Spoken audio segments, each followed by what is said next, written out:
All right, so good afternoon, everyone. Hello, hello. Great to see you, my Israeli friends and colleagues and audience, and our students from Greece, from HMU, from Unituno. I see Emek Israel, right? Valley Israeli Valley College students and staff. Thank you for joining. Who else do we have here? We have Western Galilee College students, obviously. Again, on Unituno, HMU, and a wonderful international collaboration team of students. So I'm Yelena. I'm Dr. Yelena Mizrahi. Originally from Ukraine, but I live in Israel for the past almost 20 years. I have my life here, my career, my kids. I have three kids. I'm a lecturer at the Western Galilee College. I also teach at the Technion, and Professor Kostas and I and Dr. Sami and other colleagues who are also here. I see Ronnie. We collaborate, join forces for building these courses together, this online co-ed experience through our project Impact, virtual exchanges, Erasmus Virtual Exchange project. And I'm happy to contribute to the next step. I think the next step is very important. When I teach English or when I teach several different disciplines. One of my areas of expertise is AI innovation, AI tools for students, also for staff, for teachers. But maybe I will also just throw a word if you are interested. Next semester, we will have another round of lectures for students about AI innovation in the second semester. So you're more than welcome to join to learn more about different tools. Today, I will share my screen and I'll tell you the plan. You've all seen our plan for today. So let me just begin the presentation. We'll share the sound just in case we will need it soon. And I'll go into full screen. Elena, Yes. I must say that every time that I attend one of your sessions, I learn something new. I think this is the fourth, fifth time you talk about presentations, and every time I learn new things that I implement in my courses. So thank you for very much. Thank you. Thank you so much, Sami. It's always nice to hear compliments, even before we started. But indeed, today I'm going to deliver totally new content. I've never actually presented anything like that before. It's a totally new concept that I will share with all of you today. And in addition to some kind of real, so I hope memorable kind of foundational theory of what we need to remember in order to succeed with presentations. We will also have some really practical and hands-on suggestions and tips and tools, right? I'm real tools like gimmicky person. I love different tools, different apps, different coaches, different ways to improve yourself, to improve your presentation slides, to improve your delivery. So I have a lot of ideas of where you can do it, and I will share some wonderful websites that I've been testing for semesters after semesters with hundreds. I mean, I've taught almost close to 10,000 students already in my career. And every semester I teach presentation skills to my students. To be honest, I don't remember actually delivering a session about the presentation in this forum, in this because we always have very interesting guests about this topic. I remember Costas delivered a presentation about presentation skills. We had several doctors from different universities in Europe. At the end of my session, I will share the link to the resources. I actually went through the library of impact to see many different recent sessions about presentation skills that we had from different speakers. Every speaker brings his or her own interesting perspective into this topic. And what I will share today is going to be different. So I will not repeat the previous presentations. I will give you access to watch some of the interesting recordings of previous sessions about this topic. But today we'll talk about how you can enhance your presentation skills. And we're talking about your academic future, your professional future, your success, your careers, right? And I'm happy that this is part of our next step coil this winter semester. Okay, wonderful. So let's begin.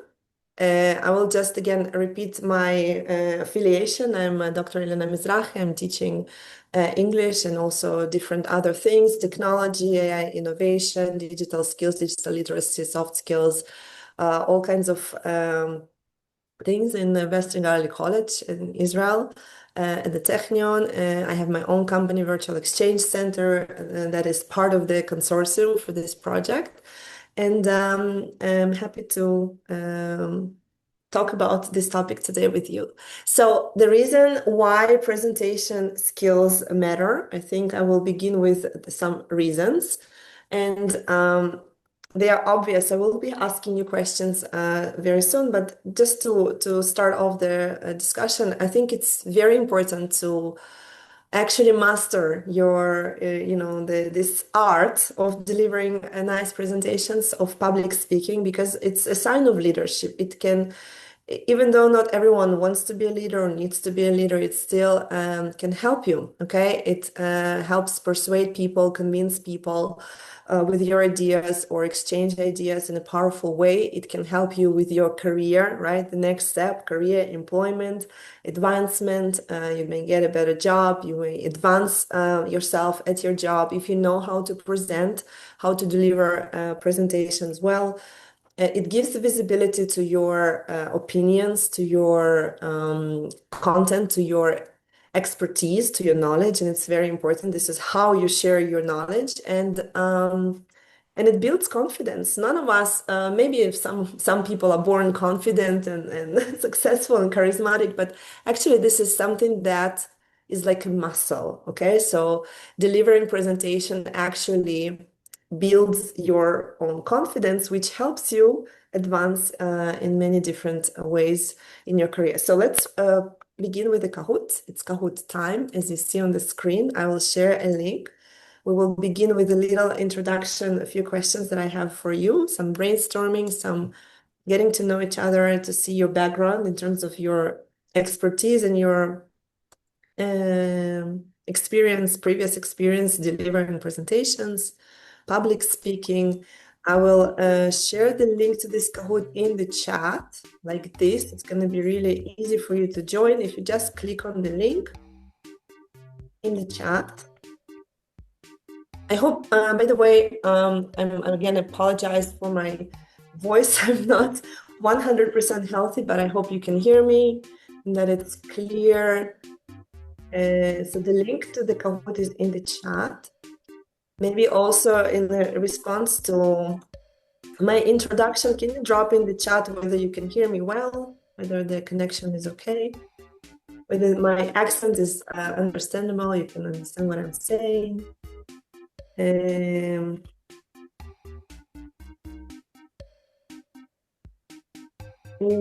Drop a number in the chat. 0, you can't hear me, and 10, you can hear me accent and understand everything.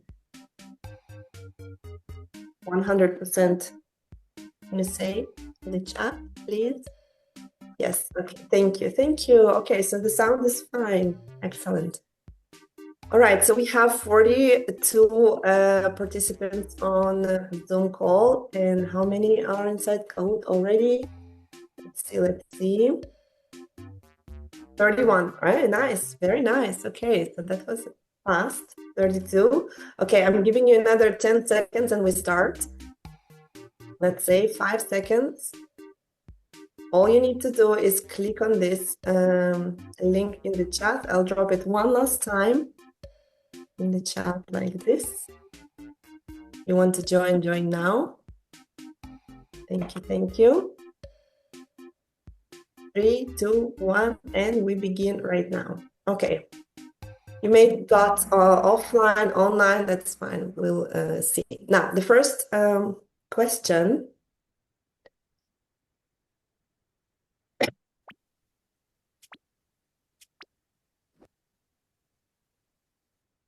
is, what makes a presentation unforgettable, in your opinion? So I hope I gave you enough time to think you have a minute to think of an answer. And what makes a presentation unforgettable? Today, I will speak about the foundation of public speaking and the successful presentation. There are three components. Try to guess all three of them. I know you probably wrote one word, but the right answer will be three things. So what makes a presentation unforgettable? What do you think is very, very important in your opinion? So we have 45 seconds left. Almost half of you, maybe, yeah, more than half actually already responded. Perfect. 30 seconds.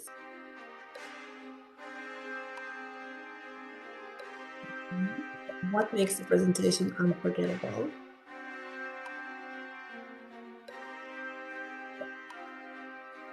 So 20 seconds. This is the longest, don't worry. We'll go faster starting from next question. Okay, I'm gonna click on skip, so please finish your typing. Please contribute, send your response, and we will go through your answers. I'm really curious to see what you think is an unforgettable, makes a very important contribution. So the person, right? The speaker, visual, speaker's character, clear message, charisma, okay? So these highlighted responses, they probably repeated themselves. Easy to understand, right? Presentation skills, teamwork sometimes when it's clear, right? Clear message. So clarity is important, charisma is important. Flexibility. Flexibility is a good one because it reflects the third point. So I will be talking about the message, the charisma, the flexibility. These are the three important components of something that I will present in a moment. The start. What makes the presentation unforgettable? The start. It's very important. Nobody used the word hook, right? But actually the hook, the beginning, can really make a presentation stand out and very important. Examples, clear message again, right? Excellent. Excellent points. Well done, guys. So another question that I have for you is how experienced are you giving your own presentations? How many times have you given a speech or presentation in the last year? So think about the last 12 months. How many times have you presented in front of the audience? 10 seconds. Please just choose the number. Let's see. How experienced are you guys? Because most of you are students here. It's very interesting to see where the students are actually required to present. Wow, you see, since we are dealing with the students, we have most of you guys either never presenting in the last 12 months. You have not haven't had an opportunity to talk in front of others. Wow, we have to change that. George, you see, this is an important thing that everyone needs to at least try. Yeah, so next step, this is very important that you at least practice during your university years, right? Some of you had one or two opportunities to present, and probably the faculty members or some, I don't know, I guess we have a few faculty members who responded more than 5 times. All of us present on a daily basis, right, for a living. So this is our job to build presentations and perform in front of our students or conference audience and different situations like this. But it's interesting to see that not that many of you have experience. Now, this is very quick. You have 20 seconds to respond. 20 seconds only. What is expected from a good public speaker? You have 20 seconds. Hurry up, one word and post. What is expected from a good public speaker? 15 seconds. Please write a word of what do you think is expected from a good public speaker. 5 seconds.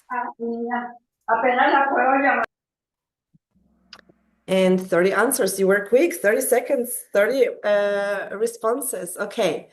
So you need to be calm and honest and confident, right? A lot of confidence and comfortable, keeping attention. You need to be direct. You need to have charisma. Again, confidence, interactive, right? You need to listen to the audience, right? Good grammar, important too, of course.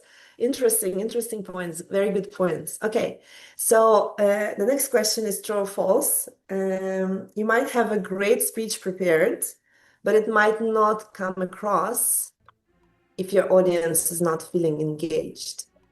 Is it true or false? And you know what? Your speech might be brilliant. You can actually have a wonderful presentation, a very important message, a very interesting message. And still, for some reason, your audience is not going to be engaged and everything will go wrong. Why? Is it even possible? And the answer is 3 seconds. The answer is yes, it's possible, right? You may have an excellent speech in place. Once your audience is not engaged, you are going to fail, okay? So I'll give you, in a moment, I'll talk about the 3 components over a public speaking, of any presentation that you need to take into consideration. 3 very important components and what might go wrong. All right, now we'll have a competition. So true, the audience engagement is crucial. If you want to succeed, if you want to have a good presentation, you need to make sure that your audience is engaged. So how do you actually engage with your audience? How do you make sure they are interested in what you're saying? Can you even do that? Now, you can select all the answers that you think are correct. So knowing your audience is fundamental. It is a fundamental principle in effective public speaking. So what should you consider? Take a look at the options. You may choose more than one. There is more than one correct answer.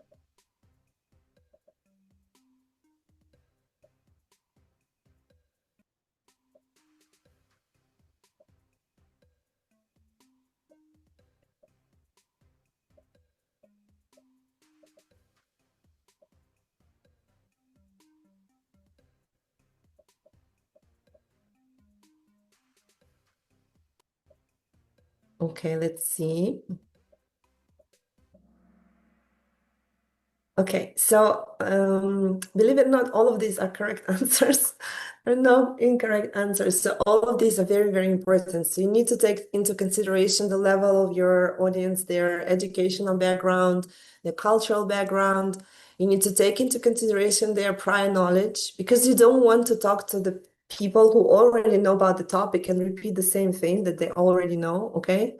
Or maybe you assume that they know something and you add new information, but in fact they don't know. So you have to check, do they really know what you think they know? Okay, it's very important to do this cross-check regarding their prior knowledge.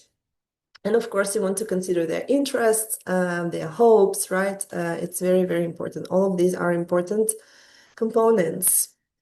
The next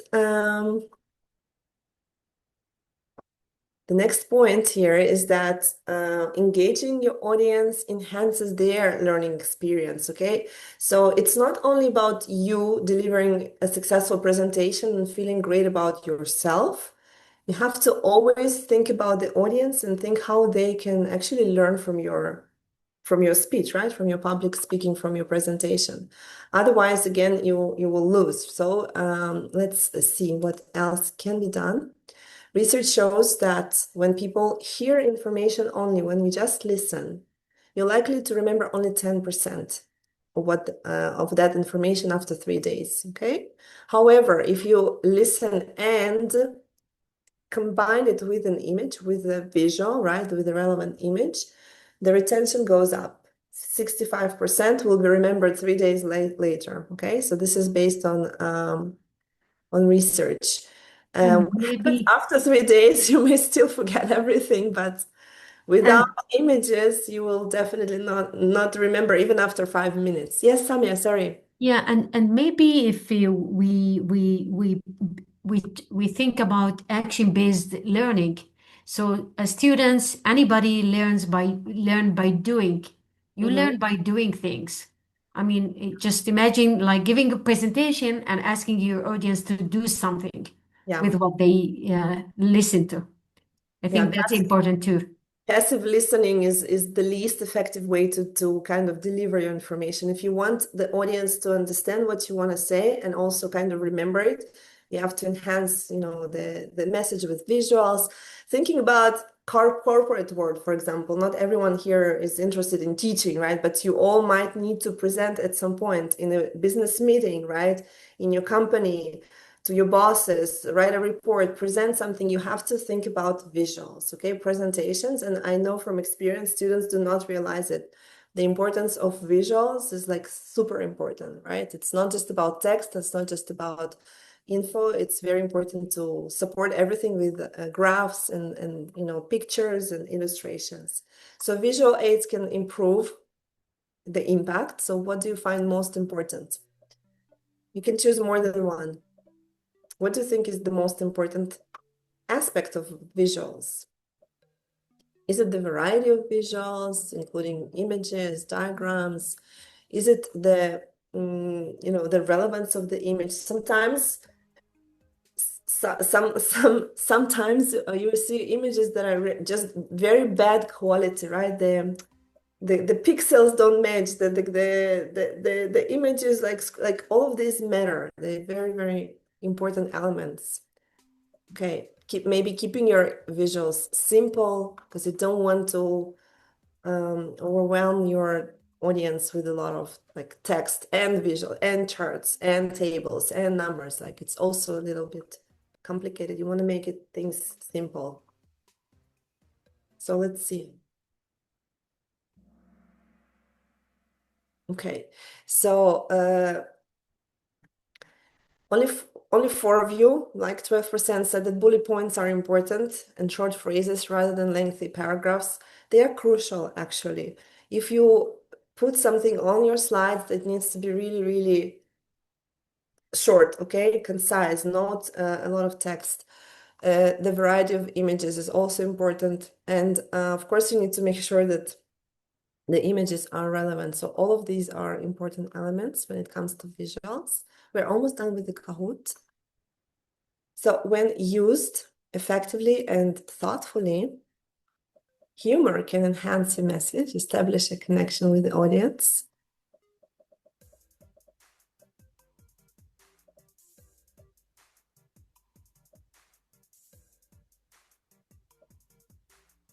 Do you agree or disagree?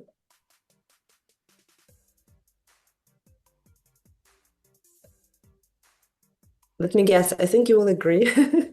But the problem is that it might really be tricky as well because, the sense of humor is a very culturally sensitive thing. And sometimes some people are like really funny and we can all elevate the public speech with a nice joke or something like that. But you need to be careful of what kind of jokes you choose, right? What kind of, again, audience you have, because it's really, really, it can elevate or even ruin your speech sometimes. So it's a cultural sensitivity here. Okay, and the last question, it's not a question actually, it's a summary slide saying that, yeah, it's important to incorporate humor and it might actually help, but you need to pay attention to what kind of jokes you decide to bring. And sometimes you don't want to detract your audience from the main message, right? And kind of everyone will remember the joke, but they will not remember your message, the presentation. That's also something to remember and be aware of. Okay, so let's see. Do you want to see who won this first challenge? We're only having one Kahoot today. So we have Majesty number 3, number 2, Marianthi, and our winner.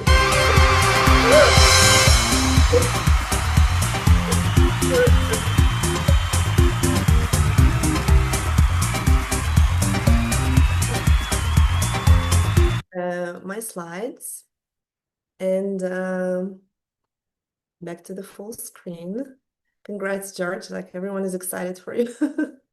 Okay, I'm gonna talk about the public speaking foundations, and I heard this from a famous public speaker himself. He analyzed his 10-year career in this industry, speaking from stages, speaking with small groups, with big teams in corporate world. I'm not talking about teaching or teaching experience. I'm talking about any other industry, right? Whether you're in finances or in psychology, maybe you deliver some kind of meeting, business meeting, presentation. So there are three components to remember in order for your message, in order for your public speaking to be successful. Do you want to guess again? Do you want to write in the chat before I show you? It's hidden. Do you want to tell me what you think 1 to 3 are? Let's think together. What are your 1, 2, and 3 before I show you the answer? What are they? Three things to consider, three main components. Any guesses? And I will say, yes, you got it. So just drop me some words in the chat. I want to see if you can guess the three components of a successful public speaking delivery. So what needs to happen? So charisma, thank you, Fatima. Any other ideas? Clear charisma. Again, clear visuals. Thank you. You can also mute yourself if you want to say something. Hand gestures. Charisma to know the audience. Okay, great. Confident delivery. Okay, so we'll put charisma and confident delivery in everything related to the speaker itself. I think that charisma and confident delivery can be used as the As one. energetic, you can say. He is energetic. He's Exactly. Energy, charisma, the body language, everything you show you write here, it's all parts of number one. And it's a speaker, the speaker himself or herself, okay? Think about yourself as a speaker, your tone of voice, your body language, your energy level, your level of stress or confidence, right? Your level of excitement about the topic, and in general, how you come to the audience. Are you afraid? Are you super stressed, super tense, or relaxed?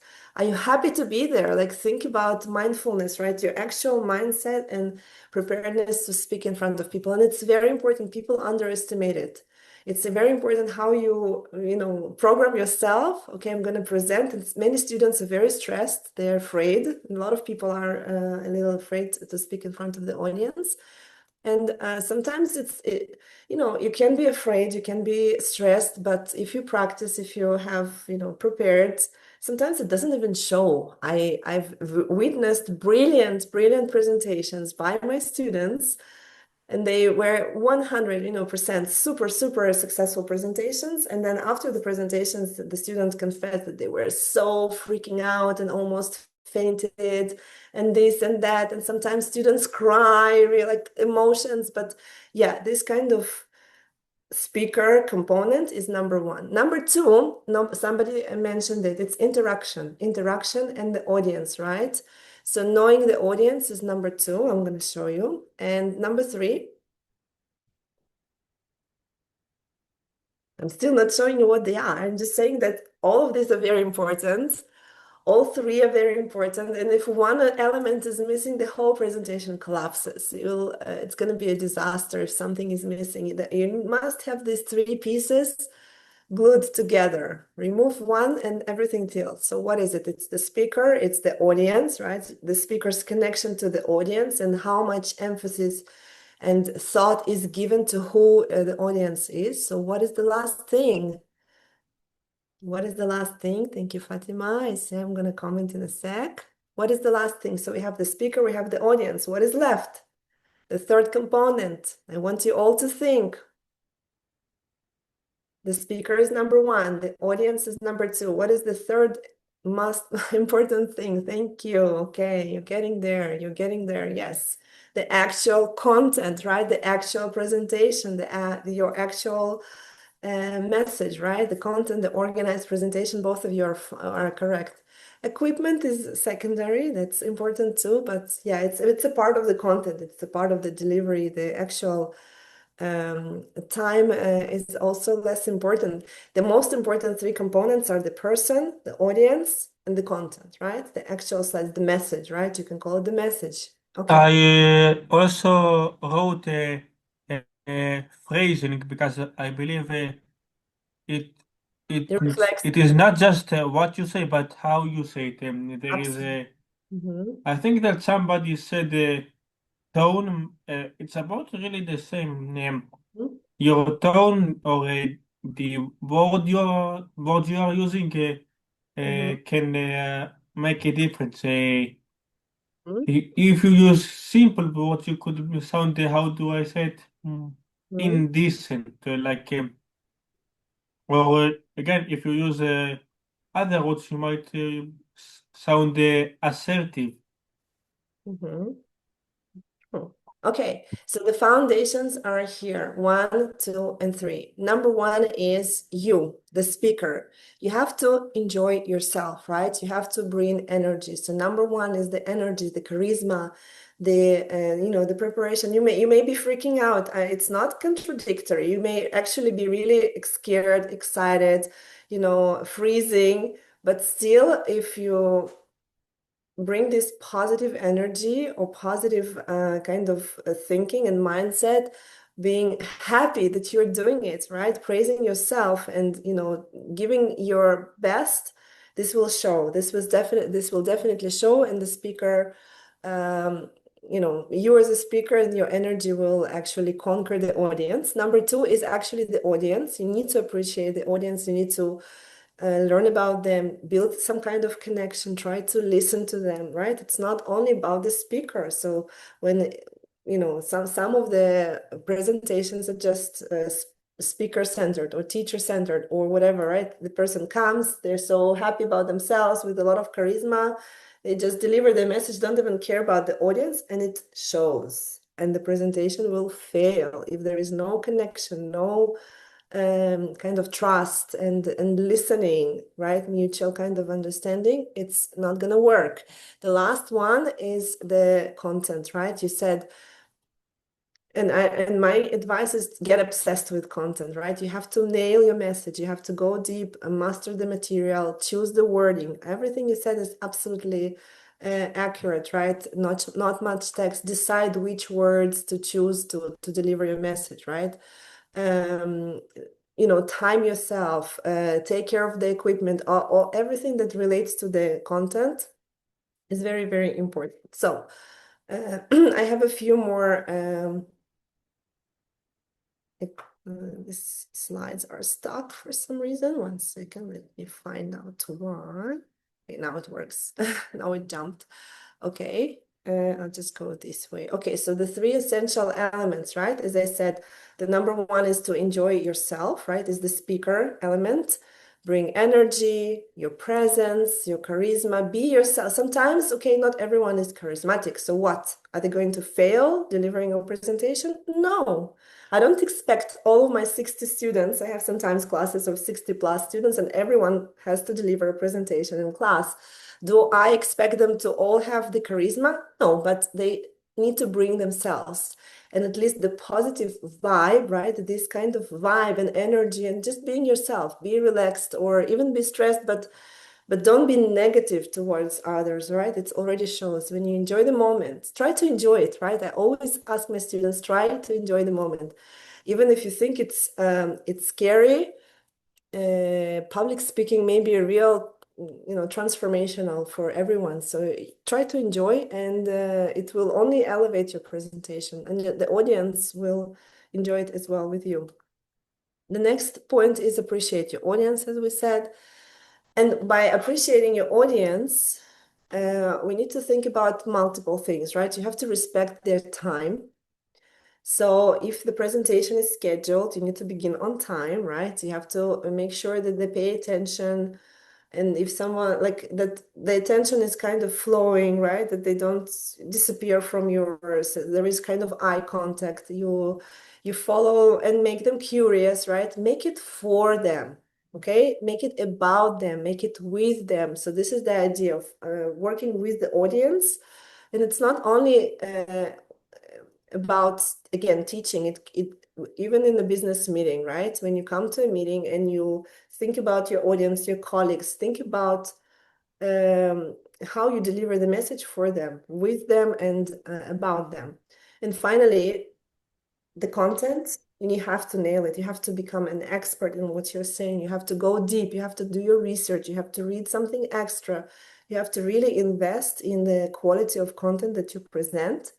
Okay, you need to discover some new interests, new insights.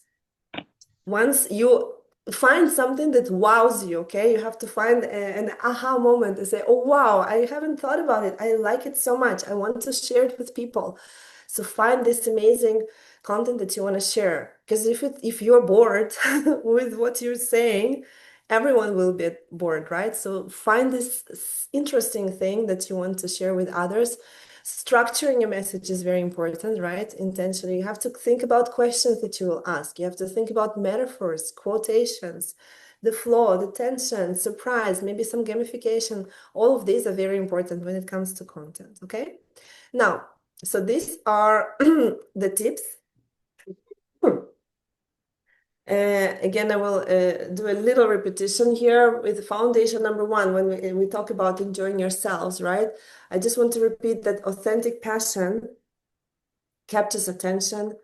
The pro tip is when you are excited about your topic, your audience will, get your excitement. And if you're not excited about what you're saying, they will get bored as well, right? So your energy, your charisma, if like you need to be excited about what you're saying. And it sounds very obvious to me, for example, but how many times have you heard, students or teachers talking in a boring like way, like they don't even seem to be excited about what they're saying, right? So this is so strange, and you guys as students, you follow a lot of different presentations, so it's hard, right? It's very important that the person that presents are actually interested in what they're saying. And when you think about yourself as a speaker, you have to really fall in love with the topic.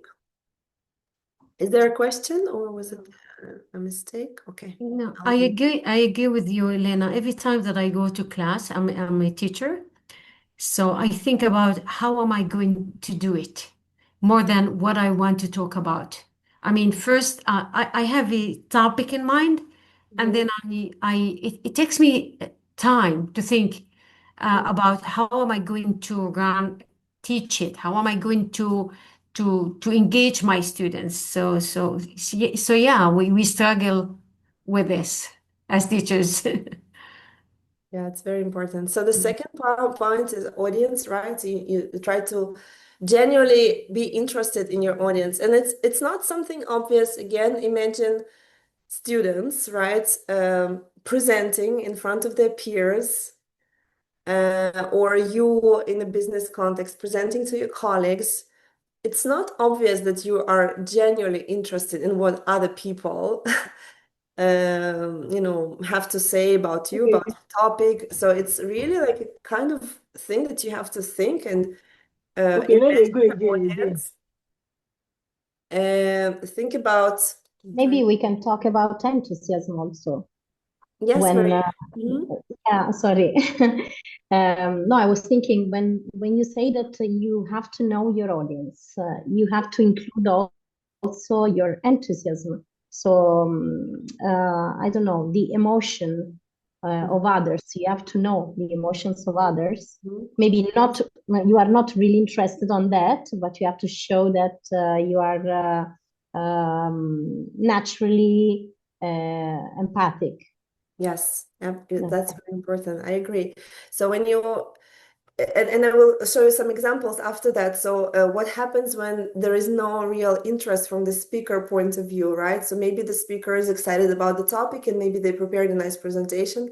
They come and deliver the talk. But what happens when there is no interest in your audience? And it happens to me, like I witness it every semester, every week, sometimes when my students present, okay, they might actually get interested in the topic that they do. They might prepare a wonderful presentation. They might even rehearse and come and deliver, but they're genuinely not interested in their classmates, and it shows. And the whole experience is different, okay? And we will see, we'll try to think together how we can twist it, how we can actually make it better. Because even if you are charismatic, okay, I'm just again repeating myself, only when you have all three components together working, your presentation will be successful. Only two is not enough, even if you're very charismatic and confident. And when you have a wonderful message, beautiful presentation, but you're not interested in your audience, or you're not actually don't have interest, your presentation will fail. It's gonna lack, okay? Not maybe fail, but it's not gonna be successful.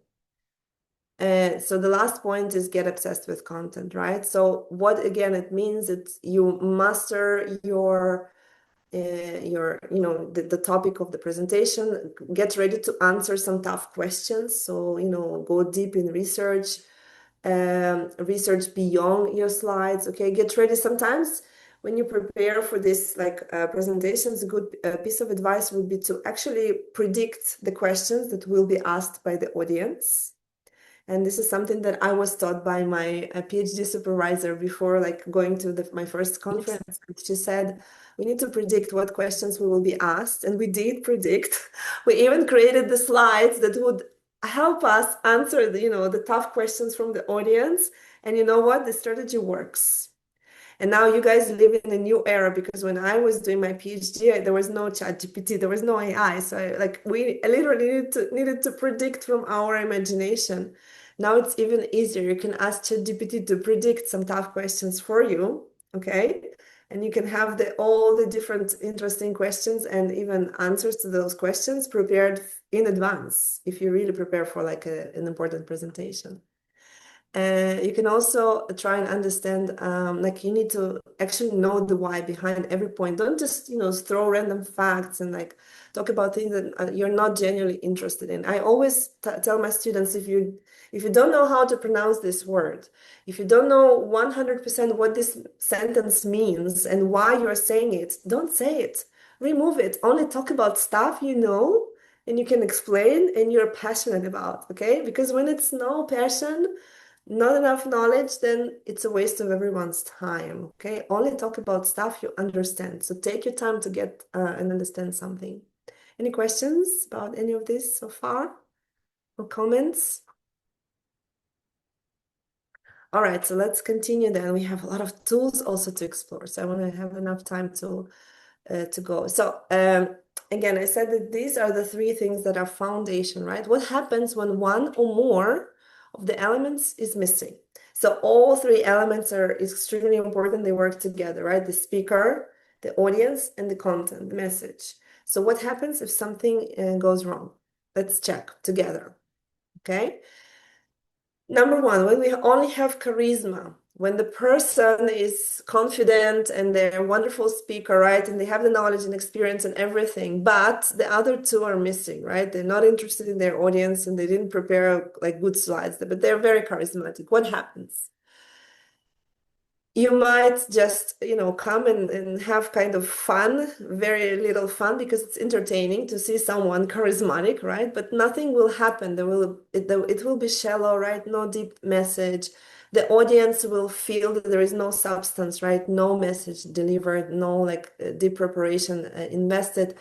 And people will remember you. Okay, they will remember charismatic, funny, presenter but they will not remember your message. Okay, so you have to pay attention to bring the message. What happens when the person actually cares about the audience a lot, and they prepare and they know how to connect with the audience, but they're not very confident themselves and their message is lacking. So what happens then? Then they sound insecure, they sound apologetic, because they're kind of trying to serve the audience, but they don't have enough to serve. They don't have the content, right? They don't have the charisma to, or their own positive vibes. This kind of shy and defensive serving is not helping. So you have to have a compelling idea, right? Nice message to have an impact. And trying to over-accommodate the audience also kind of makes you lose your voice, because you need to bring your voice, but also connect with the audience. It's a dance, it's a balance between things, okay? Number three, and this is what very often happens with students actually, right? You may prepare a brilliant presentation, right? You may work hard, do your research, prepare some slides, find interesting information, put it together beautifully. But if you come with no energy, no vibe, no excitement to actually present, You see, your classmates will read you because they will see that you are stressed, you're shy, you are defensive, you lack confidence, you don't want to speak about it. Even when your slides are brilliant, okay, they will see that something is like missing from you. And they will also feel that you don't want to connect with them because you're so afraid. So you have to overcome this fear, okay? You have to overcome this fear. And once you worked so hard and prepared this wonderful content, you have to force yourself to be positive and energetic and bring yourself to the stage and also connect with your audience and try to see whether they agree with what you have to say, right? Whether they have something to add, maybe there will be exchange of energy and you will actually enjoy it, right? Sometimes we have situation when two components are there and one is missing. Let's analyze that scenario. So when we have a speaker, charismatic speaker, right? And who knows how to connect with the audience, but there is no content obsession, right? You're missing the value content. And then it feels empty.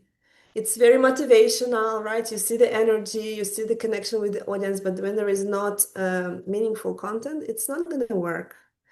All three components are super important. People leave inspired from such presentations, right? Charismatic leaders with some nice connection with the audience. But if there is nothing that was actually delivered to you in content, they will not remember anything from your talk, right? When there is a leader plus content, it's very powerful, right? You have the charisma, you have the content, but there is no audience connection. So you are energetic and smart, but the tone, right? The actual delivery may feel arrogant. So look at my ideas, right? I'm the leader, I'm the charisma, I'm the confidence here, and this is everything I've learned. And like you deliver your message, and there is like, and then you talk at your audience, right? Not with them. It also shows like people can feel it, right? There is this energy that they will sense, and then you will lose points for a kind of, overall impression. Even if you're confident, even if your message is very interesting, you still have to care about your audience, otherwise they will sense it. So don't talk at your audience, try to talk with them, okay?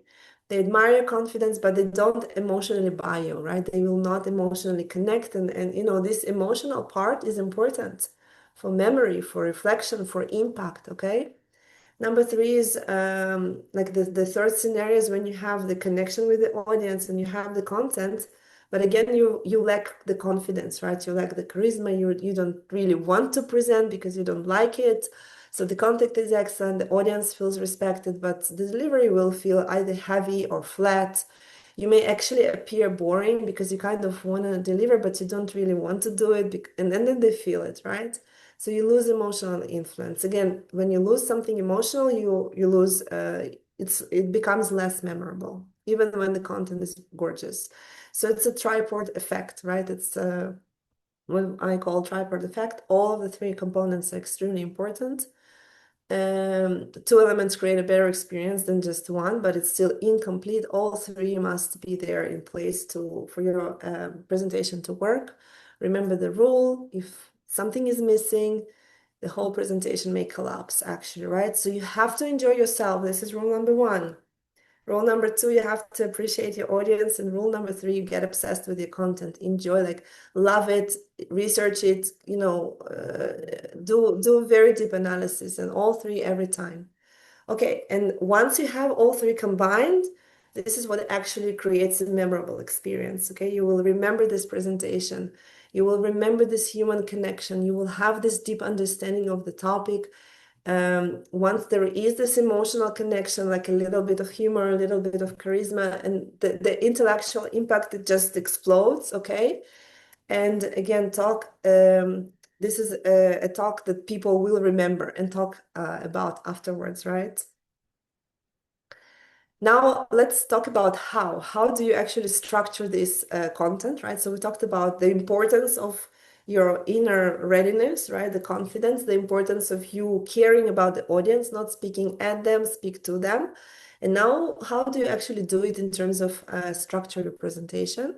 So I have, when I teach every semester, I have a lot of different groups of students in many different contexts. For example, in Western Galilee College, I teach business English, and all my students, even if there are 60 students in the same semester, in the same group, they all have to deliver a presentation about a brand or a company, and they have to really get excited about the company that they are investigating and bring all these interesting facts and stories and like kind of, and tell us about it.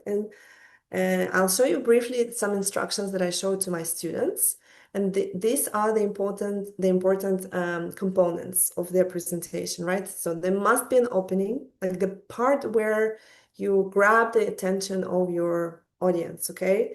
It's not fun enough when a student comes and says, okay, I'm going to talk about the company called IKEA. They were founded in this and this year. It's boring. Why would I listen to you talking about IKEA? Only because I'm forced to and I'm your classmate, right? And the teacher told us to. It's like it loses all kind of fun and authenticity. So I teach my students to always begin their talk, their presentation, with a personal story.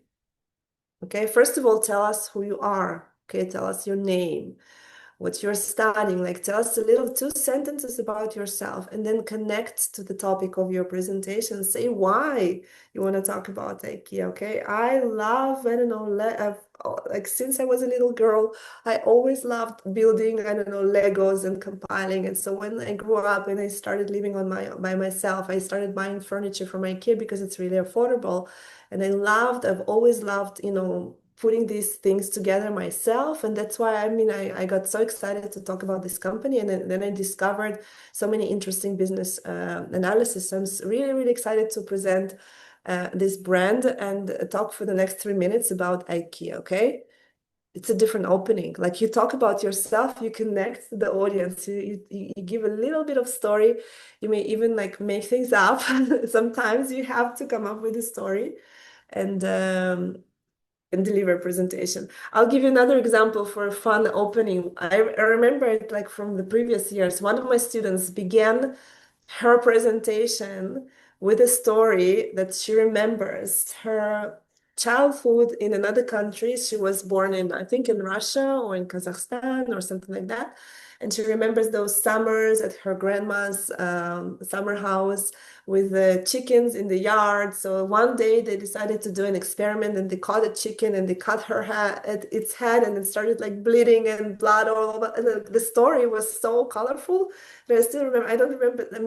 The topic of the presentation was about science and space, and like she was talking about her hobbies and her dreams to go to space actually. It's like aerospace engineering student.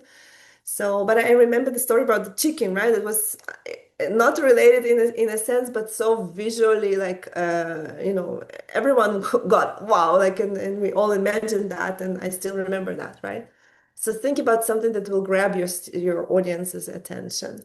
The body of the message needs to have a clear structure, as you said, right? You have to be careful of how you present your logical, right, order of things. You need to make sure that you finish with the bottom line with some takeaways, right? So what's the bottom line? Why have people wasted their 5 minutes of their life or 10 minutes or an hour or 2 hours listening to you? What's the bottom line, right? What have you given them? Remind them.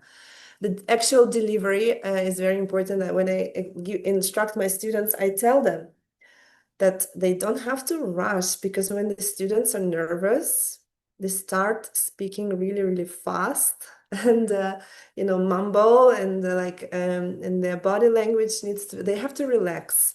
So it's okay to speak slowly, to take your time. It's okay to pause.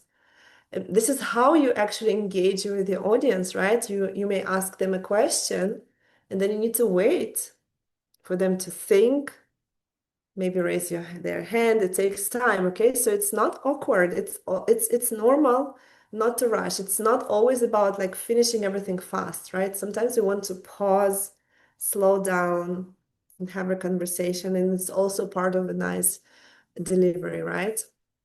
We talk a lot about different slides and how they need to be organized visually, and not much text, lots of visual representations, like images. And another thing that it has become really prominent in my teaching in all of the courses And not many people actually talk about this when they talk about presentations and public speaking. I talk about citations for the past, I think, 3, 4 years already, every semester, every course that I teach. It doesn't matter which level, which context. Citations means giving proper credit, because students don't realize that when they deliver a message, they have to credit their sources, right? It's some of the ideas that they present, maybe their own ideas, right? Maybe it's their opinion, but most of the stuff they present, it is based on an article, it is based on somebody's, thoughts and ideas posted somewhere.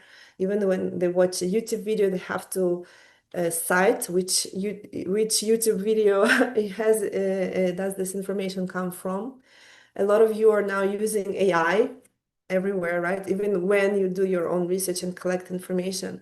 And it becomes even more important to actually, double check, triple check, or verify all the facts, whether the facts that you found with AI are accurate. You have to find real sources, because if you go and generate a presentation with AI and you will not mention exactly which tools you've used and which websites you checked, that the information given by AI is accurate, the presentation might be actually wrong, containing wrong facts, wrong information. So in order for people not to question the accuracy, right, and the validity of the information that you present, I make sure that my students, and I hope you're also feel my students already, and you will also learn this from me today. I teach my students to make sure that every slide that they post, every slide in their presentation has a citation. A citation is brackets where it's not a link. Like, this is a link to my document I'll show in a moment, but a citation is actually the name of the author, right? And the author may be a YouTube blogger. The author may be a person who posted something on Facebook and you saw it and you liked the message on LinkedIn or Instagram. You saw the message, you liked it, you used it in your presentation. You're allowed to. Why not? But you have to reference that person. You have to write their last name and the year when it was posted. This is called citation. So when I see that your slides, your information actually is compiled and based upon like real other people's publications, articles, right? Sometimes it's an academic article that students are required to read. Sometimes the minimum requirement is reading a bibliography of 3, 4, 5, 10 sources, it depends on the project, right? But at least, I don't know, even my third grader kid in school are required to bring at least 2 sources, okay, to their projects. And Wikipedia is not considered to be a valid source, just so you know. Wikipedia, AI are not valid sources. You actually have to have real books or articles that are published, peer-reviewed, and the presentation, like accuracy and quality, only goes up when you show that you have read something for your presentation, that you found information, you found this article, and you have to put the citation on each slide. I'm not talking about the last slide with the bibliography, which is another must, okay? The final slide on your presentation must contain all your sources in the bibliography in a format of your choice. There are many different formats, but also each slide, even sometimes images. When you generate images, find an image or use a graph from the article, from the report, right? For example, my business students have to present their financial report of a company. So they take the image or the table, they put it on the slide, they have to quote, they have to cite, they have to tell me and all of the other audience, right? Where does this table come from? Which source, which magazine, which scientific journal, okay? There is a citation requirement on each slide of my students. I'm pretty sure you've never heard about it and you've never done that before. Not everyone does, not many people do it, but once you start and learn how to do it right, your presentation skills just go like 100 times more, like it's more reliable to look at a presentation that has sources in it, okay? I'll show you briefly how I teach my students, how I give my students instructions on presentations. It's literally just like a Google Doc with some phrases that they can say and some like structure, right? How do you do it? You can choose any topic. Like sometimes some of my projects, they choose a topic, something that if it's a business company or brand, they need to choose the brand of their choice. They are encouraged to use real photos or images on each and every slide. The more photos, the better, okay? Videos are also welcome because it's fun not only to watch someone, like see someone present, but also have some video, but it needs to be short, okay? Again, cite, that's what I just said, citations. Cite your sources throughout the presentation, and if they don't cite, they lose points, okay? Everything is points. Start with an attention-grabbing opener. Okay, at the end, provide sources and bibliography. Very, very important. Minimum 3 sources for this project, but some projects have more requirements. Okay, then I show them how to begin, how you can open a topic, how do you present the outline. Today we'll be dealing with this, and that. How do you, deliver the main message, the body? How do you summarize and like closing my talk finally to sum up? This is just a little thing. We have lots and lots of different practice exercises with a lot of different phrases and language to be used for presentations. Then we practice inviting questions, answering questions, and some instructions on how to actually prepare, right? You have to speak slowly.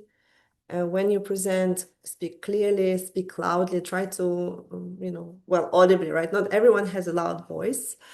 Never, ever, ever, this is also very important, please. I know students are sometimes like, I wish all my students just followed all of my instructions with no problem, but this one is hard for my students and maybe for you as well. It's terrible when people read from their notes. Even if their notes are brilliant, even if they practiced, even if they rehearsed, even when, and you know what? I know even like people, not students, like speakers, public speakers, whose English is brilliant. It's like really, really fluent. And for some reason, still they have slides and they have notes. And when they present, they read their notes. I don't understand why. This sounds horrible. You immediately lose connection with your audience. So never ever read from your notes, like just reading. Now, when it comes to like also public speaking in international conferences, sometimes professors from different countries, I don't know, I will not mention, I don't even remember names of those particular examples, but I've seen actual professors, even presentations in big conferences where professors read from their notes. Oh my God, I travel so far. I pay so much money for the conference to see you reading from your notes. No, don't speak. Speak to me, explain to me. This is terrible. Don't ever read from your notes, okay? You have to speak. You have to come up with your stories. You have to think how you explain each slide. Okay, use pauses. Again, it's okay to pause. You don't have to rush. You have to be aware of the time. It depends on the presentation, right? Sometimes these are fast, like 3-minute presentations, 10-minute presentation. Conference talks can be up to 20 minutes. You have to be careful not to go over your time. And in order for that not to happen, you have to practice. When I went to my first conferences, okay, I also had notes. I had my slides and I had exactly the script of what I'm going to say for each slide, literally sentence by sentence, but I never read those notes. I memorized them and I said them to my audience. I looked at in their eyes, okay, and I remembered everything, every single word in my script. So when you present for the first time, and if it's a scientific conference or something that you have to really memorize, like important, like research or science it's not like blah, blah, blah, right? It's something you have to stick to the script. You have to know exactly what you're saying. Then you have to practice, you have to rehearse, you have to memorize these things. No, don't read, but yes, memorize and deliver as if you're speaking it out loud. And I will show you today the tool which can actually train you to pronounce everything right in your script and then also improve your pronunciation. If you have some mistakes or some kind of problem with English, it can also give you feedback on that. So we are moving on to the tools shortly, okay? So there is a great tool for actually practicing your script, memorizing your script. Now, As I said, again, the bibliography is very important at the end. I also request from all of my students, including my business English, Western Galway College students, they all have to add, even if it's advanced one, like English students or, I don't know, innovation students, doesn't matter what I teach. Whenever there is a presentation, they must include the AI use disclosure slide. Let me ask you guys in the chat, have you ever been asked to add the AI use disclosure? Have you ever been asked by anyone, by your teacher, by a professor, by someone at work? Have you ever been asked to include AI use disclosure? Do you know what that means, even AI use disclosure? Have you ever been asked? No one, right? And you say, no, no, no, no, no, no. Okay. So AI use disclosure is you stating your statement of how much AI and which AI tools you have used to prepare for this presentation, to create the slides, okay? So it's actually one person said yes, you were asked to provide your AI use disclosure. Wow, interesting. But you know what? This is not something that is not uncommon. Like all of you say no, and it's great because you now will know from us, from Impact, that this is something that is becoming a common practice in the world, okay? So I'll show you like an example. This is from the United States, a professor in the United States. This is a teacher, actually. At the end of her presentation slides, she adds the slide called AI use. Okay, it doesn't say disclosure, but it's the same thing. Disclosure, she explains which tools she has used to prepare for her lesson and prepare these slides, okay? So the final presentation slide must include your AI usage disclosure or disclaimer or statement. Now, why is this important? We're talking about next step, right? The next step, your employability, your professionalism. Even if you use zero AI, which I doubt anyone will ever use zero AI from now on until the rest of the AI existence. Imagine you were asked at work to create a presentation. It would be strange of you not to use AI, right? AI actually does research better than you can do it. So you have to use AI. You have to do research with AI. You have to extract the main points using AI. You have to use all the different summaries from AI and put them in, like you have to work together with AI, right? But then when you put all this information, all this content on your slides, at the end, it's very important and professional to mention the tools that you use to prepare for the presentation. So like she says, okay, Claude, ChatGPT, and Perplexity AI were all used at different points within writing the paper and producing the slides for this presentation. The ideas are mine. Most of the words are mine. The structure is from Claude AI. So this is an example of a disclosure, and I also copied it here. If you will have access to this document as well.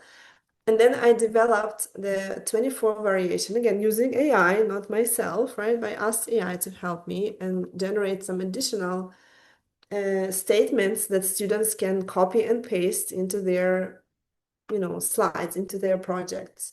So when you use very little AI, and some students still almost they prefer not to use AI, you will say, I've used like minimal AI assistance on the basic grammar checking, maybe formatting suggestions were provided, and then you say the name of the tool. And then it goes up and up and up to the point that some students use AI a lot, like heavy use of AI.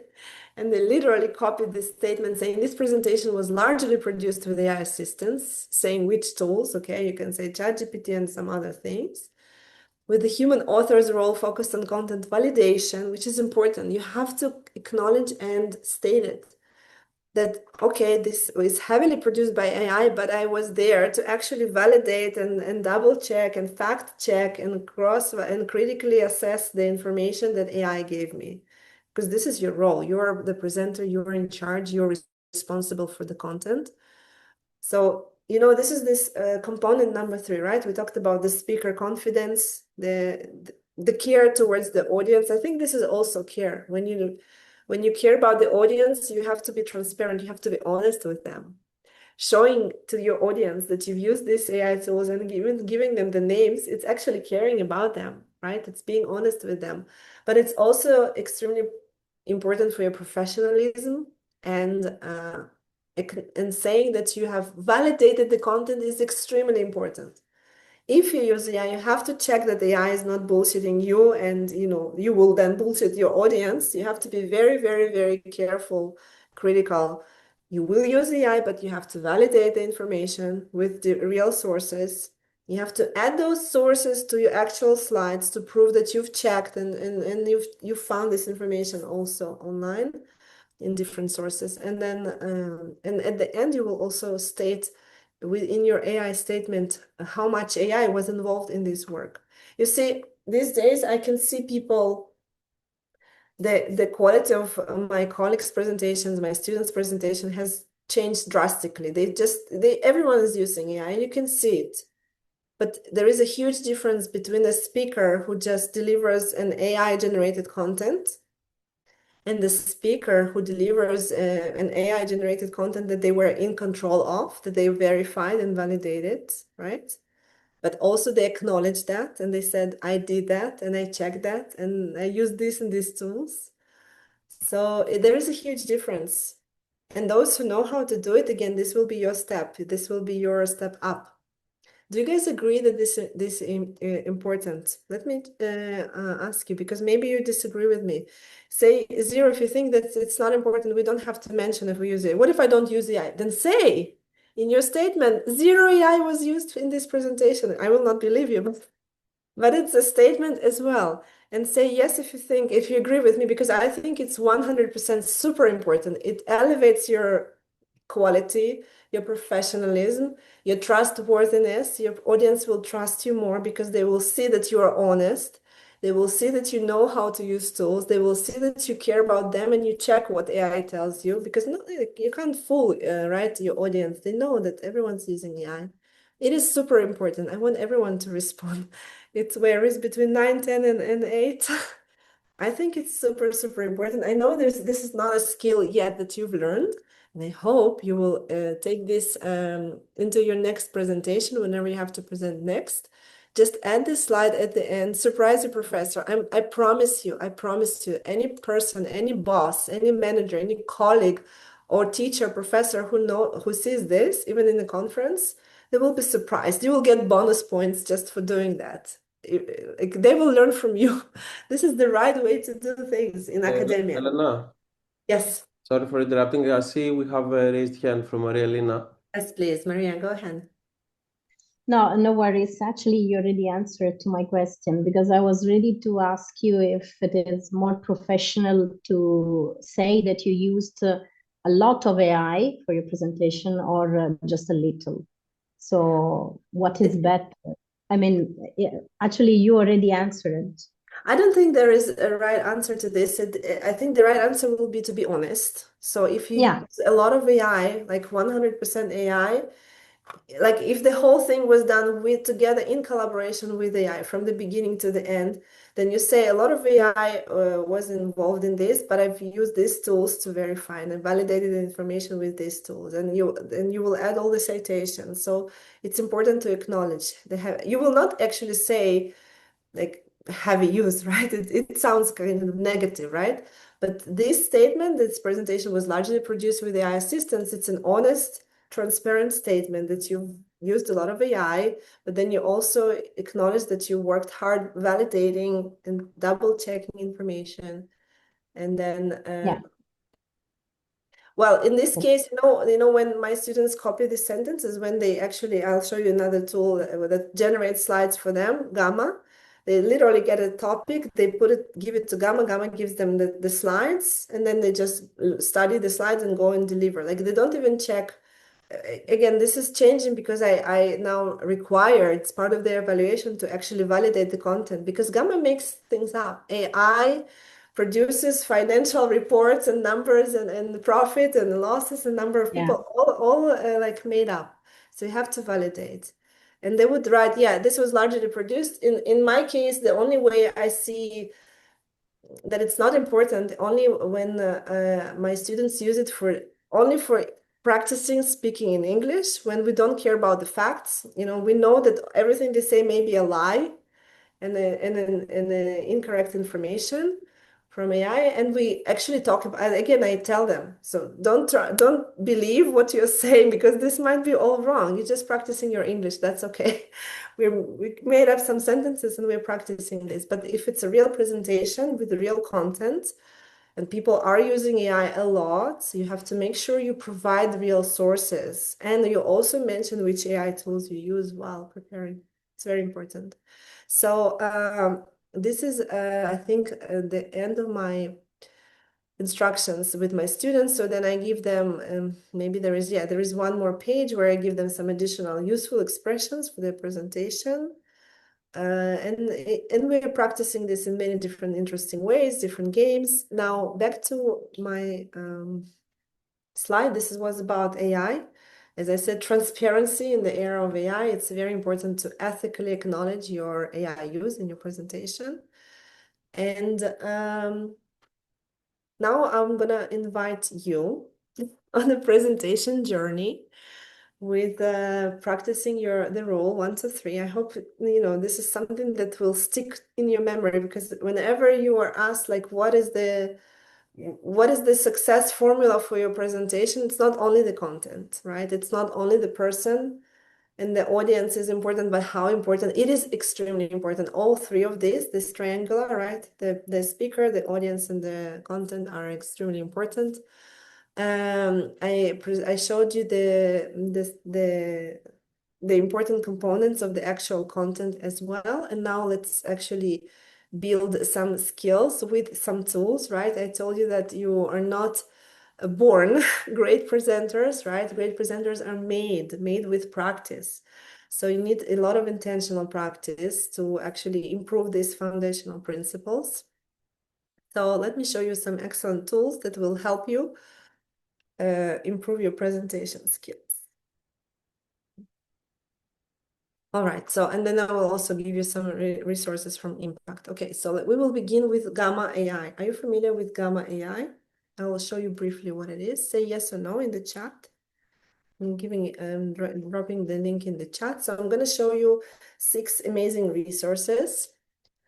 And the answers range from yes to no, 50-50, and even more no than yeses. Wow. Great. So you will discover, I think this is my favorite slide generating websites right now.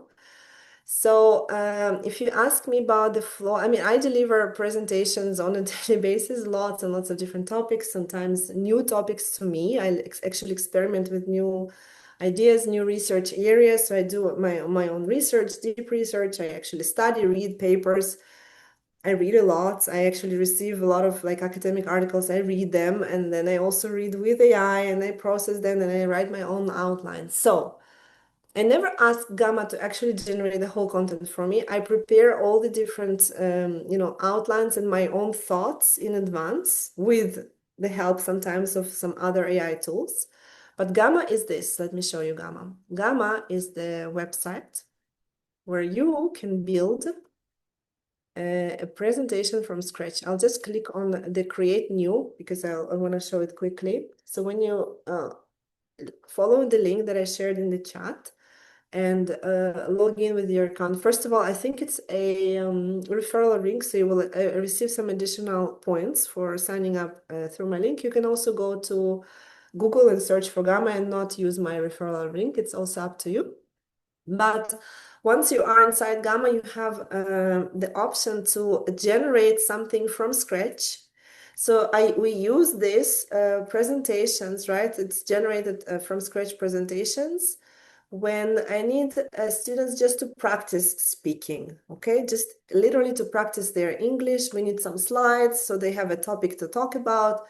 I can even show you briefly how easy it is. So when you go to generate, right, presentation, by the way, Gamma is not only presentations. You can build websites, you can build social media posts, but It works from scratch, like you just give it a topic and it will create the whole slide deck for you. You can go and paste something, like you can create your outline, you can create all your thoughts, all your references, you can make everything ready, just paste the text and ask Gamma to visually organize it for you.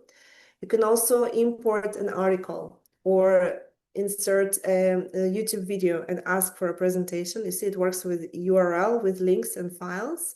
And there is a new feature, remix a template. So let me show you generate quickly. When you click on generate and describe what you want to make, let's see, we have, let's ask for, okay, 10 most needed employability skills. I'm thinking about this course, the next step. So 10 most needed employability skills for young graduates.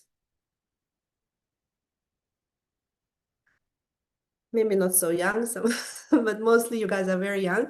And let's put the year in, let's say 2030. Let's think about 5 years from now, almost 4 years from now. So what are the 10 most needed employability skills for young graduates in 2030? Generate outline. It generates 10 cards for free. Now, you cannot generate beyond 10 cards for free, but you can generate several gammas, several presentations, and then copy paste the slides from one presentation to another. So this is, I've never paid for like an upgraded account. I'm only using free Gamma, and that's why, and I think it's wonderful. I like it very much. So I'm recommending it to all my students. Now, let's see. So there is like a outline generated. Now I can ask for like different design modes. There is like the language choice. You can actually switch to another language if you want a presentation in Arabic or Greek or Italian. You have different languages here. So I'm going to generate one in English. And I will also really recommend you guys to make sure you go for minimal, because Gamma tends to generate, you see, it's a lot of text for a slide. To my, based on my own instructions, it's too much text. The slides need to contain only like keywords and images. These are the best slides for the slides that need to be delivered in front of people, right? So always go for minimal. Unless you need a lot of text, and then you will delete it manually. Then you can go for concise, detailed, and extensive. It just gets a lot of text. So you need to minimal context. Then you can skip the choice of visuals. All of the visuals are absolutely gorgeous. And once you generate a slide, once you generate your presentation, you can always go back to the visual and change the theme. So you don't have to choose anything. You can always change your mind and switch to the different color scheme later on. The only thing I recommend is that you choose whether you like the dark, all dark visuals or mostly light, because and there are tons. You see, there are a lot of dark ones, a lot of light ones. But again, my recommendation is not to bother, not even to look at it, just click generate. Get your presentation, then you can change everything once it's ready. Look what happens. I will just click generate. You will see the magic in front of your eyes. So remember, I didn't actually provide any verified information myself. I just asked randomly for a topic, like a brainstorming. 10 skills that are mostly needed by fresh graduates, right, in 2030.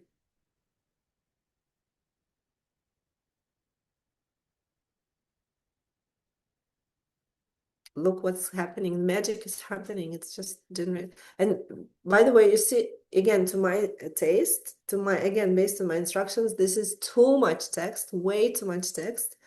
This is what I also teach my students. We will then go back and make sure that the words are like bigger font. You need to increase the font, otherwise it's too small, especially if you present in class. You see, it doesn't listen. I asked for very concise, but it gives me. It's not only cartoons. You can actually go in and change the theme and change the the image style, there is a way to change this in the theme. Like you can choose photo or you can choose black and white. There is a lot of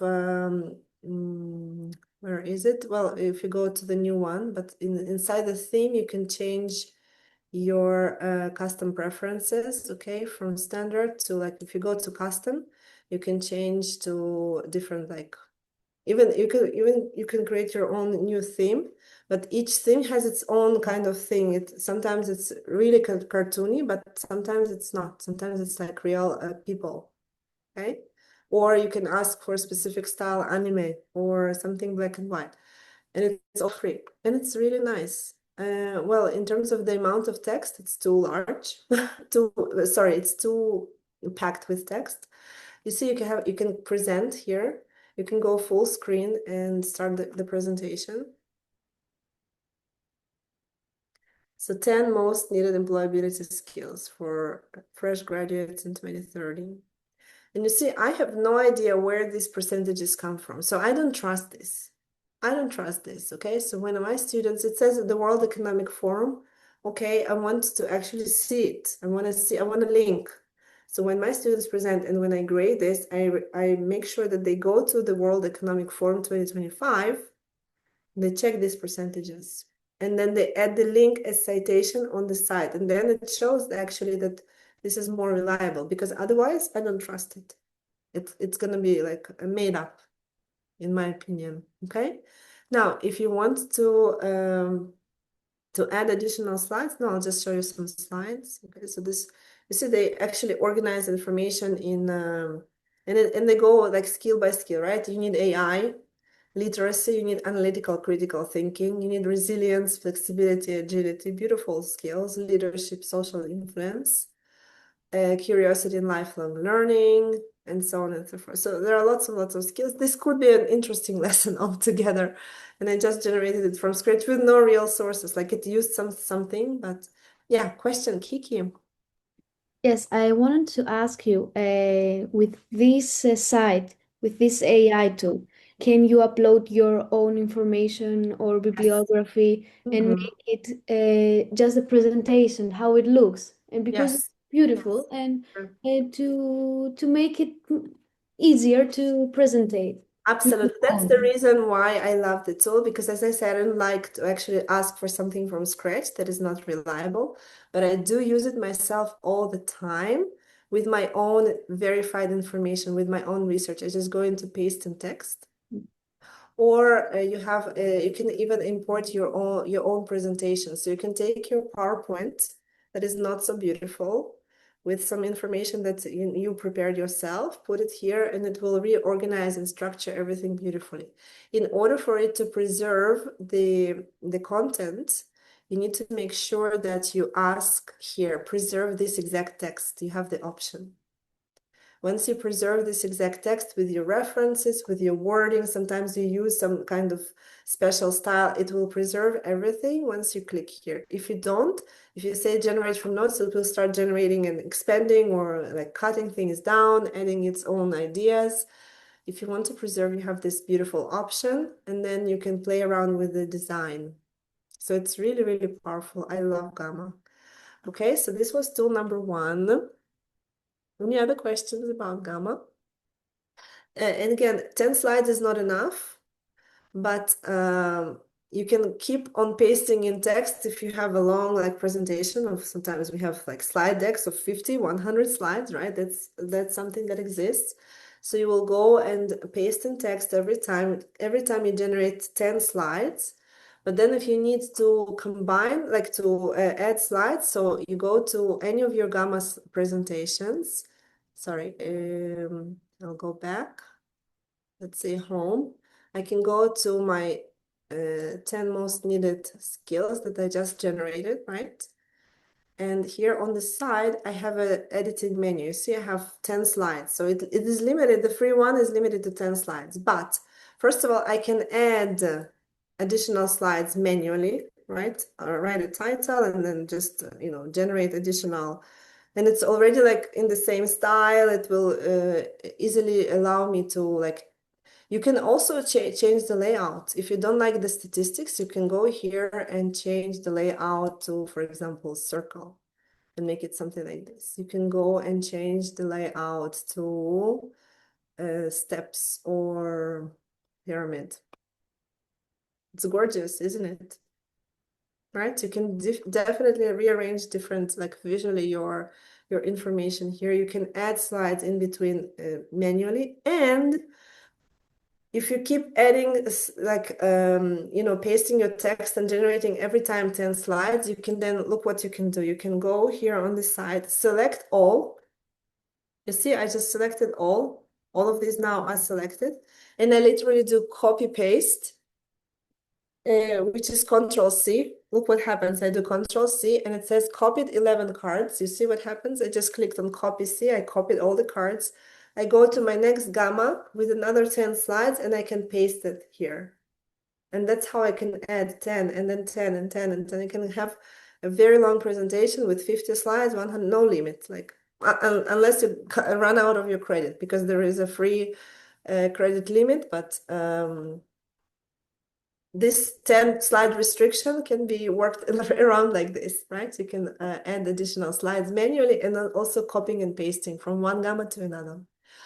Okay, any questions?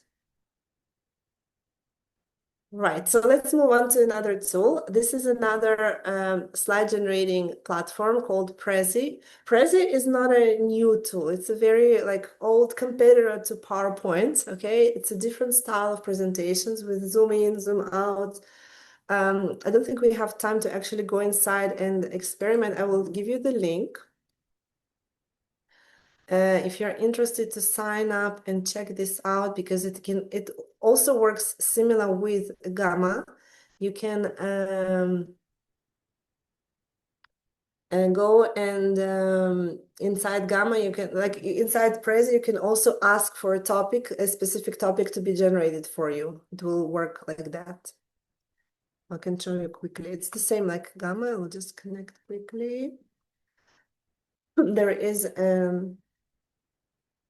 way in Prezi, right? So you can create Prezi with AI. Just describe your idea. We'll design the presentation in mere minutes. It's also sometimes powerful for brainstorming. It's very, very nice. So just take a look. It's a very nice tool. I wanted to show you. Tool number 3 is called Microsoft Coach. Oh my gosh, it's the ultimate script, rehearsal platform that I mentioned earlier, right? When sometimes students are not sure they are pronouncing words correctly and whether their pronunciation, the intonation is right. So Microsoft has a free website. So let me show you. We'll put it in the chat. So this is Microsoft Coach. It's a reading coach, but it actually prepares you for speaking because, as I said, in order for you to master your presentation and get ready, you need to rehearse. In order to rehearse, you need to have notes, you need to have your slides ready and also your script, okay? So for each slide, you need to know what you're gonna say. And this script needs to be rehearsed. And this is where you will rehearse it. You will go to Microsoft Reading Coach, get started, just connect with your personal account or school account, it doesn't matter. I will connect with I'll just connect quickly to show you. Stop sharing for 1 second. I will connect and share my screen once I'm in. You can also, you know what? We have a few minutes. So can you click on the last link that I shared, Microsoft Coach, because I want you guys to connect. It's so powerful. You have to connect and see what it is inside and tell me if you can access it also. So Microsoft Coach, it is free. There is no upgrade needed even. I think it's free for everyone, for teachers, for students, everywhere in the world. You just need to connect with your email address. And I will show you what you can do inside. It's pretty powerful. Please say done in the chat once you have finished connecting. When you are done connecting and you are inside Microsoft, please say done. And I'm going to show you.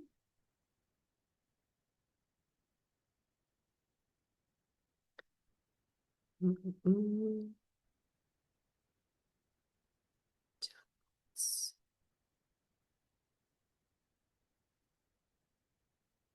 I'll show you like an example of a script for my student who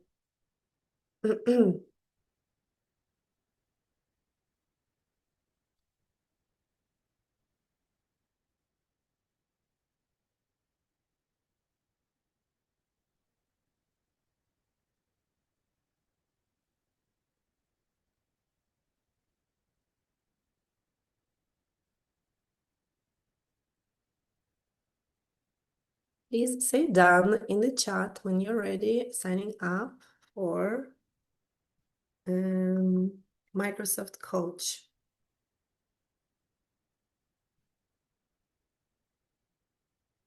Doesn't know. Okay, wonderful. You ended up connecting. Excellent. So I received 1, 2, 3, 4, 5, 6. 6 of you confirmed. I promise you, you will love the tool. 7. Okay, 7 confirmation. Let's do at least 3 more so I can show at least to 10 students who are connected. Okay, I need 3 more dones. Done, done, done, please. Thank you, Clea. And 2 more. Okay, so when you are inside your Microsoft Coach, where is my Microsoft Coach? Okay. Sorry. Reading coach here. Trying your student email.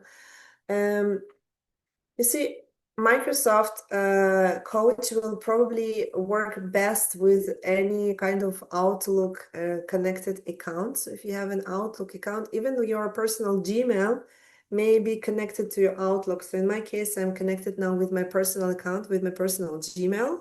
Done, perfect. But I connected it to my Outlook and it works. But of course, I also have an institutional. I think a lot of institutions use Microsoft as their institutional platform. Thank you. So let me show you how you can practice your script, how you can practice your presentation delivery inside Microsoft Coach. So this is the home screen. You will just scroll all the way down and search for, thank you guys, search for add your own passage.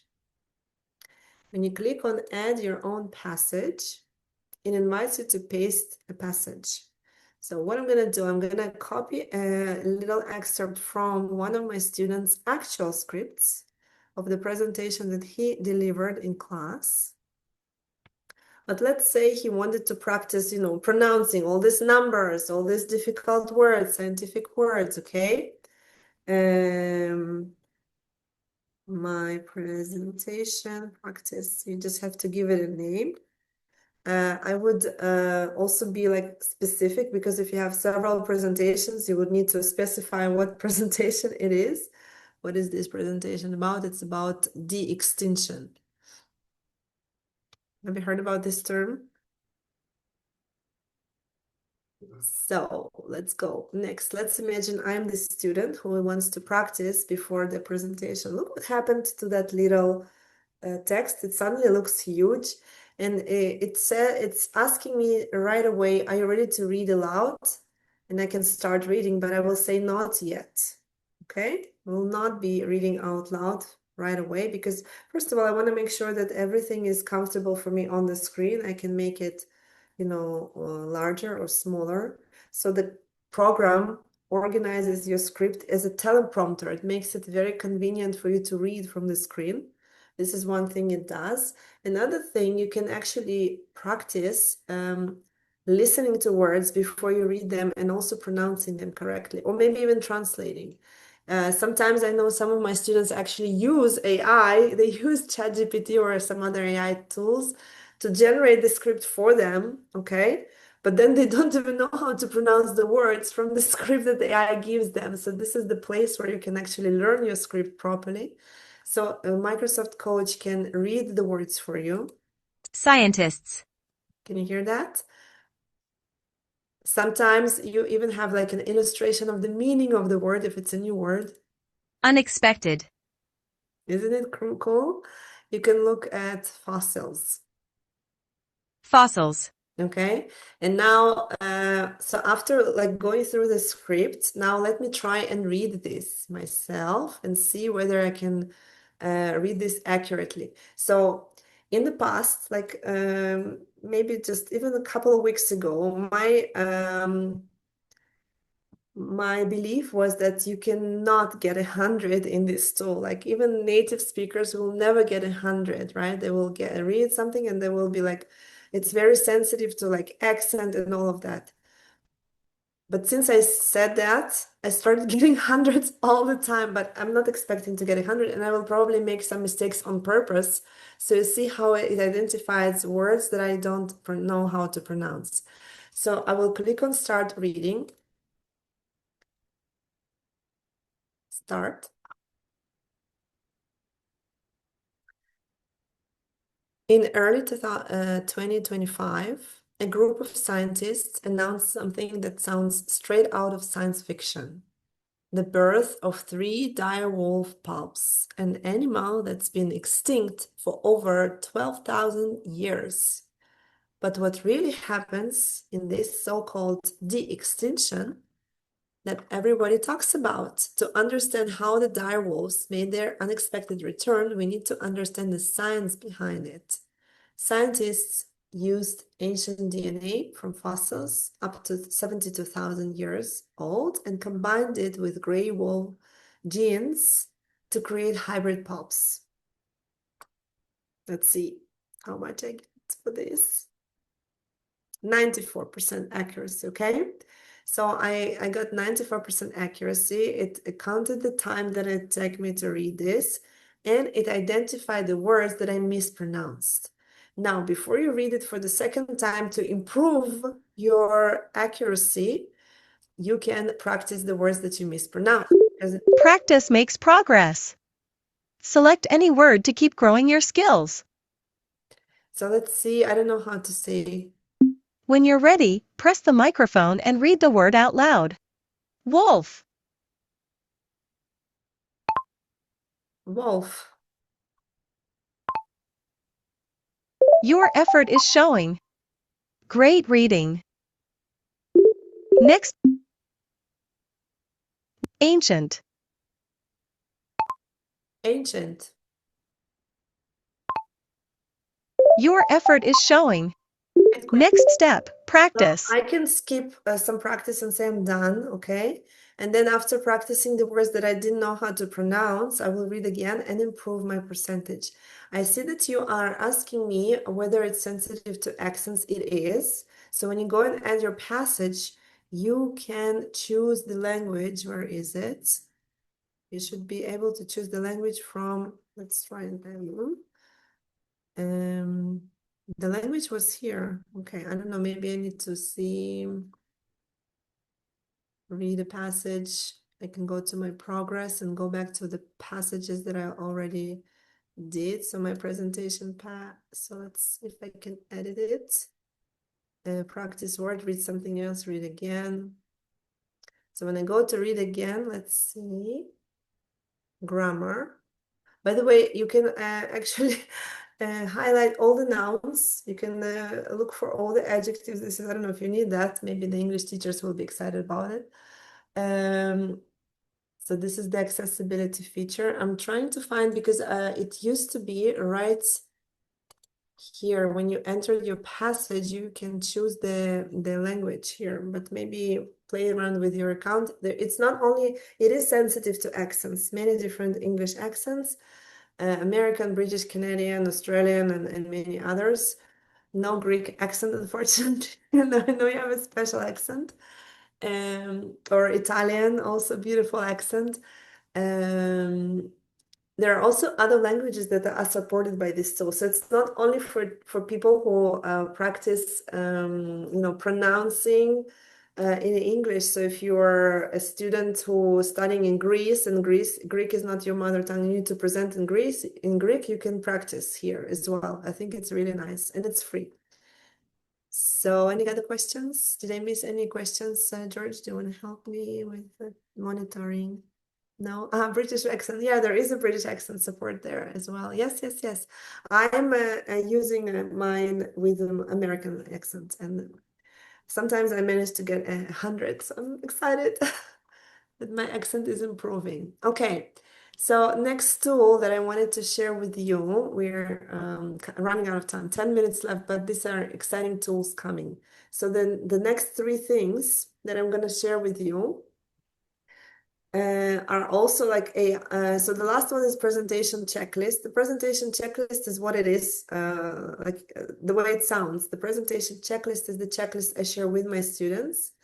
Literally the checklist that I created for my students and I share with them. So they go through this checklist before coming to class and presenting. They have to, go through this list and make sure that they have thought and prepared for each and every step, right? Do I have self-introduction ready to connect with my audience and show the connection to my topic? Okay, they have to say yes. Do I have an interesting opening, right? And does each slide have a title? Does each slide have no more than 3 to 5 bullet points, right? It has to be really concise. Do my slides have nice graphics, visual aids? Is the font big enough? Speaking of the big enough font, I'll enlarge this. And I have shared this with you in the chat, and you will also receive access to this, of course, on our Moodle Impact course page. There is also a link to the AI use disclosure we discussed today, right? It's also on my checklist. You have to acknowledge for yourself that you have added your AI use disclosure statement, right? And the last question is, will I read from my slides? And the answer needs to be no, of course, right? You have to practice and know what you're saying about each slide without reading from your notes. So this is a big, big no to reading from your notes. So the last two things that I wanted to share with you. One is called personalized presentation preparation chatbot prompt. Wow, it's a long name. So let's begin with what it is. It is a prompt. I'm sharing a prompt with you. A prompt is literally like long text. It's like several pages that I built based on my own requirements that I give to my students when they prepare for the presentations. I have high expectations, right? I want the presentations to be engaging. I want the students to have a nice hook at the beginning. I want them to connect with the audience and make sure they answer the question, like a lot of different things. So I put all of my expectations and rubrics and instructions into this chatbot prompt. So basically it's a prompt. You will copy it if you want to use it. You are more than welcome. I'm sharing this with you. You can access this prompt, okay? Here it goes. You will copy the prompt from here, right? From the beginning here. You are my presentation coach.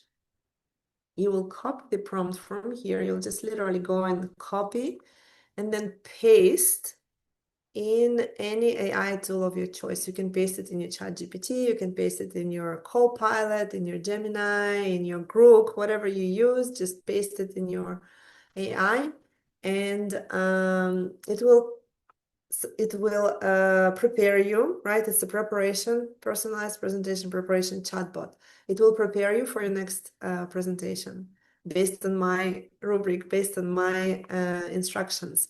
Now, if you want to make it yours or appropriate to your course, to the, the requirements of your professor, of the other context, just go through the prompt and change the words, right? This is literally copy and paste, so why not change?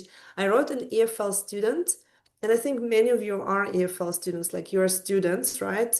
And English is not your mother tongue. So EFL stands for English as a foreign language. So English is not your real mother tongue. So you can keep it if English is not your native language.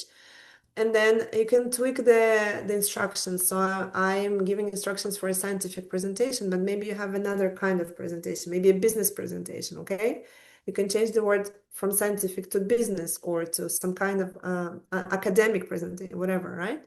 You can also go through my instructions, and this is what I believe in, and I teach my students. But if you disagree or your professor has other requirements, make sure you tweak these instructions, right? Maybe they don't want you to tell them a personal story and connect to the audience. Maybe not. Maybe they don't want a hook. and so on and so forth. So just look through this. You can literally tweak this prompt to your liking, and then your AI, your ChatGPT or your Claude will help you improve your presentation. And finally, I have created my own custom ChatGPT, and I'm sharing the link also with you. I think it's, why is it saying not found? The link was a dream. Nothing remains, but it's my link. Come on, I can access it from my account. Let me fix it and I will share again. So the link here is actually a custom chat GPT that you may access and do the same thing, kind of, ask AI to, you'll see it's actually brilliant. I don't know why it disappeared. So I'll stop sharing. I'll try to fix the custom GPT, and then we have some questions, right, George? Yes, Martin has a question. He has repeated it. Let me check. It's a long one. Now he says, could all the links be added to the final content that will be shared after the class? Yes. Yes, I see yes, maybe on the last page. And then there is another question that I think we need to elaborate on maybe later on. Martin is asking if we could elaborate on different presentation purposes and how to approach them in the file that will be shared with us later after the class. For example, persuasive, informative, and instructional. I don't know, Ellen, if you want to reply to that now. Well, you're absolutely right that you have to be aware of the purpose of your presentation, right? Whether it's in educational, instructional, or entertainment. And again, depending on the context, on your needs, you feel free to tweak the prompt. So I'm sharing the prompt for my context of students delivering scientific presentations or academic presentations. I don't believe in boring scientific presentations or academic. I love the TED Talk style where you connect with the audience, where there is a story, where there is a connection. So I do ask my students to come up with stories and hooks and all that. So not all professors agree with that. And it doesn't really suit like the, maybe persuasive style, even though I think that stories are the most persuasive way to actually make your audience believe in your message. So just play around with these instructions with your with the prompt that I shared, and then you can tweak it with AI, I guess. Yes, and all the links will be on Moodle. So I'm just making sure that my So also, Ellen, I see that people are sharing materials and knowledge, like Marianthi as well shared a link you can guys check out. Martin also shared some things early on. I think it's, yeah. Interesting websites. Great. This is amazing. Okay, so let me see. I'm inside my coach. I want to share it. How do I share? Go, model, edit, GPT. Maybe I'll just publish it again. Share. I have a share thing. And anyone with the link now, save.